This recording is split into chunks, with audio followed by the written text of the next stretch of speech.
శుక్రవారం AP EAMCET జరగనుంది. Engineering, medical, agriculture విభాగాలకు సంబంధించి దాదాపు 3 లక్షల మంది ఈ పరీక్ష రాయనున్నారు. దీనికోసం 2 తెలుగు రాష్ట్రాల్లో 546 పరీక్ష కేంద్రాలు ఏర్పాటు చేశామన్నారు ఏపీ ఎంసెట్ కన్వీనర్ సాయిబాబు. ఒక్క నిమిషం ఆలస్యమైనా అనుమతించేది లేదని, గంట ముందు నుంచే పరీక్ష కేంద్రాల్లోకి అనుమతించనున్నందున విద్యార్థులు గంటన్నర ముందుగానే పరీక్ష కేంద్రాలకు చేరుకోవాలన్నారు. ఎలాంటి మాల్ ప్రాక్టీసెస్ కి తావు లేకుండా చర్యలు తీసుకుంటున్నామంటున్న సాయిబాబాతో మరిన్ని వివరాలు మా కరెస్పాండెంట్ రాజు అందిస్తారు. మరికొద్ది గంటల్లో ఏపీ ఎంసెట్ పరీక్షలు ప్రారంభం కానున్నాయి. ప్రస్తుతం మనతో పాటు ఏపీ ఎంసెట్ నిర్వాహకులు సాయిబాబా ఉన్నారు. వారితో మాట్లాడే ప్రయత్నం చేద్దాం. చెప్పండి, ఈ ఏడాది ఎంసెట్కి ఎంతమంది విద్యార్థులు వస్తున్నారు, ఎక్కడెక్కడ ఎన్ని సెంటర్లు ఏర్పాటు చేశారు? ఈ ఏడాది ఎంసెట్కు 1,89,000 మంది ఇంజనీరింగ్ స్టూడెంట్స్, 1,03,000 మంది మెడికల్ స్టూడెంట్స్ రిజిస్టర్ చేశారు. అంటే మొత్తం 2,92,000 మంది రిజిస్టర్ చేశారు.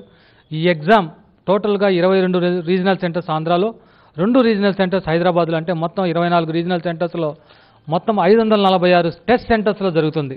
ఈ 546 టెస్ట్ సెంటర్లో 52 టెస్ట్ సెంటర్స్ తెలంగాణలో ఉన్నాయి. మిగిలిన 494 సెంటర్స్ మన ఆంధ్రాలో ఉన్నాయి. సో ఈ రకంగా మేము అన్ని రకాల చర్యలు తీసుకున్నాం అన్ని సెంటర్స్లో ఎగ్జామ్ కండక్ట్ చేయడానికి. సార్, ఈసారి మాల్ ప్రాక్టీస్ జరగకుండా ఎటువంటి కట్టుదిట్టమైన ఏర్పాట్లు చేశారు? సో ఇయర్ ఆఫ్టర్ ఇయర్ ఈ మాల్ ప్రాక్టీస్ తగ్గించడానికి అన్ని రకాల చర్యలు తీసుకుంటున్నాం. లాస్ట్ ఇయర్ లాగానే ఈ ఇయర్లో కూడా ప్రతి ఎగ్జామినేషన్ సెంటర్లో జామర్స్ పెడుతున్నాం. లాస్ట్ ఇయర్ కూడా ఎనీ ఎలక్ట్రానిక్ గ్యాడ్జెట్స్ కానీ క్యాలిక్యులేటర్స్ కానీ అలౌ చేయాల.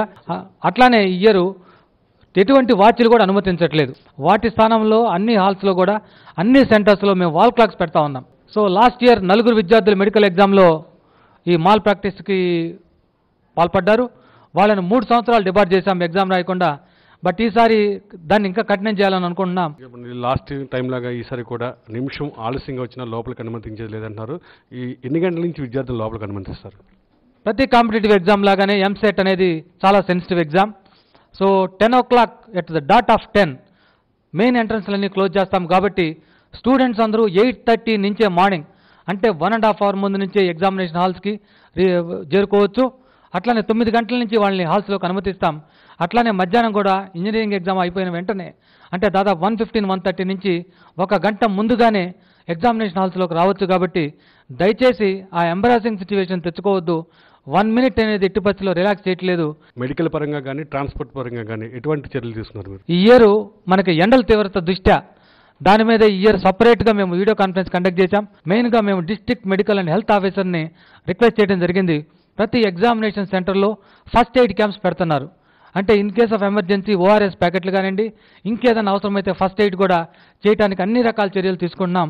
దాంతోపాటుగా చాలామంది వాలంటరీ ఆర్గనైజేషన్స్ ముందుకు వచ్చాయి. వారు బయట పేరెంట్స్ వెయిట్ చేయడానికి ప్లస్ పెండాల్స్ కానివ్వండి, తర్వాత పేరెంట్స్కి డ్రింకింగ్ వాటర్, కొంతమంది అయితే మజ్జిగ ఇస్తామని ముందుకు వచ్చారు. అటువంటి వాళ్ళందరికీ మా ఎంసెట్ తరఫున ధన్యవాదాలు చెప్పుకుంటా, ఇంకా ఎవరన్నా ఉన్నా సరే ఎగ్జామినేషన్ హాల్స్ ఇంకేమన్నా కవర్ కాకపోతే ప్రతి ఎగ్జామినేషన్ హాల్ ముందు మినిమం డ్రింకింగ్ వాటర్ పెట్టమని దాతలందరినీ ఈ సాక్షి టీవీ తరఫున అందరినీ కోరుకుంటున్నాను. 1 నిమిషం ఆలస్యమైనా సరే ఎగ్జామ్ పరీక్ష హాల్లోకి అనుమతించేది లేదని, మాల్ ప్రాక్టీస్ పాల్పడితే ఎప్పుడూ లేని విధంగా ఈసారి కఠినమైన పనిష్మెంట్ ఏమైనా ఉన్నారు?